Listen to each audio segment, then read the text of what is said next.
Odia Bible କୁଇଜ୍ର ଏହି କାର୍ଯ୍ୟକ୍ରମରେ ଆପଣ ପ୍ରତ୍ୟେକଙ୍କୁ ମୁଁ ସ୍ୱାଗତ କରେ ଏବଂ ଶୁଭେଚ୍ଛା ଜଣାଏ। ପ୍ରଭୁଙ୍କ ବିଷୟକ ଜ୍ଞାନ ଅର୍ଥାତ୍ ବାଇବେଲ ସମ୍ବନ୍ଧୀୟ ଜ୍ଞାନରେ ବୃଦ୍ଧି ପାଇବା ନିମନ୍ତେ ଏହି କାର୍ଯ୍ୟକ୍ରମଟି ଆମର ଏକ ଛୋଟ ପ୍ରୟାସ।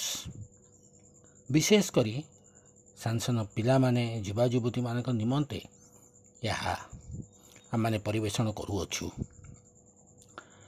ଆପଣମାନେ ଏଥିରେ ଅଂଶୀ ହୁଅନ୍ତୁ, ସାନ ସାନ ପିଲାଙ୍କୁ ମଧ୍ୟ ଅଂଶୀ କରାନ୍ତୁ। ବିଶେଷରେ ସଣ୍ଡେ ସ୍କୁଲ ପିଲାମାନଙ୍କୁ ଏଥିରେ ଅଂଶୀ କରାନ୍ତୁ, ଯେଉଁମାନେ ଏହି ପ୍ରଶ୍ନ ଉତ୍ତର ଦ୍ୱାରା ସେମାନଙ୍କର ବାଇବେଲ ସମ୍ବନ୍ଧୀୟ ଜ୍ଞାନ ବୃଦ୍ଧି ପାଇବ।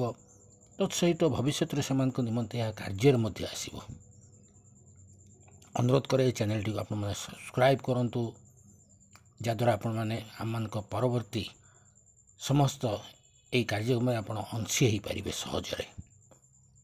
ତାଛଡ଼ା ଆପଣମାନେ ଅନ୍ୟମାନଙ୍କୁ ଏହା ସେୟାର କରନ୍ତୁ, ଅନ୍ୟମାନଙ୍କୁ ମଧ୍ୟ ଅଂଶୀ କରାନ୍ତୁ। ଏବଂ ଯଦି ଆପଣମାନଙ୍କୁ ଏହି କାର୍ଯ୍ୟକ୍ରମ ଭଲ ଲାଗେ ତାହେଲେ ଗୋଟେ ଲାଇକ୍ କରି ଆମମାନଙ୍କୁ ଉତ୍ସାହିତ ମଧ୍ୟ କରନ୍ତୁ। ଆମମାନଙ୍କର ଏହି କାର୍ଯ୍ୟକ୍ରମ ପ୍ରଶ୍ନ ଉତ୍ତର ମାଧ୍ୟମରେ କରାଯାଏ।